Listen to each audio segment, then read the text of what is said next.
You heard the news.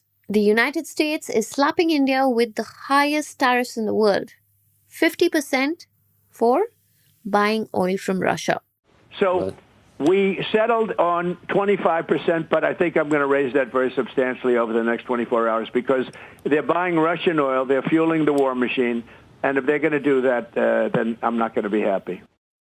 Trump went on to accuse India of funding Putin's war machine and even profiting by selling Russian oil in the open market. And he is calling this a national security threat. But here is what Trump and nobody from his administration is talking about. Just a year ago, before he came into his second term, the US was encouraging India to buy Russian oil publicly. In the early months of the Ukraine war, the Biden administration needed global oil prices to stay low. Sanctions on Russia were shaking the energy markets, so Washington looked at India. Why? Because Indian refineries were willing to buy the discounted Russian oil that Europe was refusing to touch. And that helped keep global supplies flowing and oil prices in check. US officials actually openly admitted this, and Bob McNally, a former White House energy advisor, in an interview with CNBC, said in 2024, and I'm quoting, "We begged India to take Russian oil."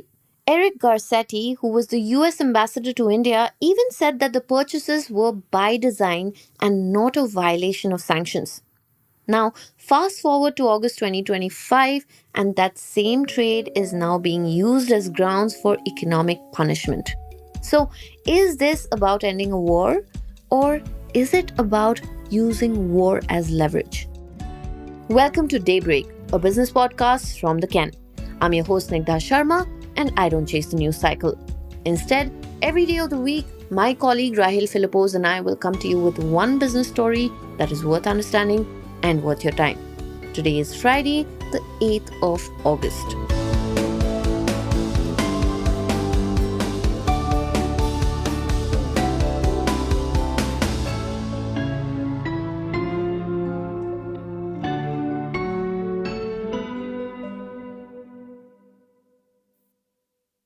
Let's rewind to 2022. When Russia invaded Ukraine, most Western countries began cutting off Russian oil. Prices went up, but India did not stop buying. In fact, it ramped up purchases like never before. Why? Discounts. Russian crude oil was cheaper, way cheaper. And that mattered for a country like India, which is the third largest oil importer of the world. We buy more than 80% of our oil from overseas. And Russia saw a perfect buyer. India was not a part of the G7 price cap coalition, and that meant that Indian refiners could legally buy Russian oil without worrying about sanctions as long as they avoided Western ships or insurance. And that is exactly what India did. By mid-2023, Russia became India's top oil supplier, accounting for 35 to 40% of Indian oil imports. Now, two major players drove this: Reliance Industries and Nayara Energy. Between them, they handled over half of India's Russian oil imports. Now, here is where things get interesting. This trade did not happen in the shadows. The US knew about it, and more than that, they approved of it. So, back in 2024, here is what Ambassador Eric Garcetti said. Actually, they bought Russian oil because we wanted somebody to buy Russian oil at a price cap. That was not a violation or anything. It was actually the design of the policy because as a commodity, we didn't want oil prices going up. And they fulfilled that. You see, the alternative to this meant pulling Russian oil completely off the market. And as you can imagine, it would have sent global prices skyrocketing. And remember, the global economy was still recovering from COVID-19 back then. So the US did not just tolerate India's oil purchases from Russia, they saw it as necessary. Eric Van Nostrand, who is a US Treasury official, explained this in 2024 at a Delhi event. He said that the price cap policy was about limiting Kremlin revenue and not about removing Russian oil from the market. They wanted Putin to keep selling, but at a discount. And this helped everyone. Russia kept the oil flowing, India got it cheap, and the West kept inflation in check. It was a win win win. And even the legal argument was actually on India's side. According to Anna Morris, who is another US Treasury official, once Russian crude is refined into products like diesel or gasoline, it is no longer considered Russian oil. That meant Indian exports to Europe, even if refined from Russian crude, were not violating sanctions. So India was following the rules. Until suddenly, it wasn't. For more on this, stay tuned.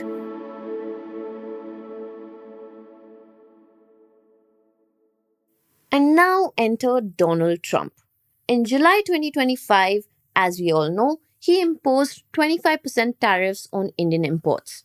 And then in August, just a few days ago, he doubled down, raising it to 50% after signing an executive order which was titled Addressing Threats to the US by the Russian Federation. And his justification was that he said India was buying massive amounts of Russian oil and then selling refined products in the open market for big profits. In his words, they don't care about how many people in Ukraine are being killed by the Russian war machine. And now, India faces the highest tariffs in the world, tied only with Brazil. And it is interesting to note that China, which buys even more Russian oil, was not targeted by Donald Trump. This is happening despite the sheer scale of US India trade. Last year alone, India and US exchanged nearly $130 billion worth of goods and services. India's top exports to the US include pharmaceuticals, auto parts, electrical equipment, and gemstones. And these are vital to the American supply chains and jobs. And here is the uncomfortable irony. While Trump is penalizing India for trading with Russia, the US itself continues to import Russian goods and services worth around $3.5 billion a year, including critical materials like uranium. And while Trump frames Indian oil trade as enabling the Ukraine war, the US has been actively supplying arms and political cover to Israel in its ongoing military operations in Gaza. All of this is obviously not going down well with New Delhi. The Indian Ministry of External Affairs called the move by Donald Trump unfair, unjustified, and unreasonable. The ministry went on to add that India's imports are based on market factors and done with the overall objective of ensuring the energy security of nearly 1.5 billion Indians. And that therefore it is extremely unfortunate that the US should choose to impose additional tariffs on India for actions that several other countries are also taking in their own national interest. And it stressed that India will take all actions necessary to protect its national interests. Now, some analysts believe that it is more about leverage, this whole game.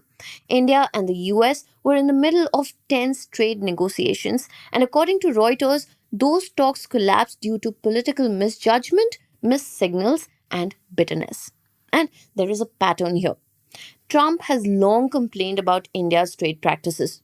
He called out India's 70% tariff on US passenger vehicles and tariffs on electronics, rice, and steel. And in April, he introduced 26% reciprocal tariffs, though they were briefly paused.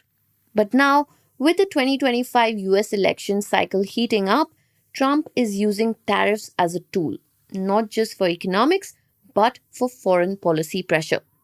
India's oil trade with Russia has become the latest battleground. So, where does this leave us? A year ago, India was the US energy stabilizer, and today it is being punished for the same behavior that it was being praised for. The rules haven't changed, the players haven't changed, only the politics has. And now, yes, these tariffs have brought in serious cash for the US government, over $150 billion this year alone. But at what cost? Businesses in the US are already hurting. They are saying that they cannot afford these rising import prices anymore, and it is showing. Everything from clothing to appliances is getting more expensive. In fact, I spoke about how the fashion industry in the US is getting impacted from Trump's tariffs in last Friday's episode of Daybreak. And now, when you look at the American economy, yes, it is still growing, but barely. Hiring has slowed down in July and inflation is creeping back into the picture. So, who is paying the price here? Is it India? Or is it the American consumer? Or is it both?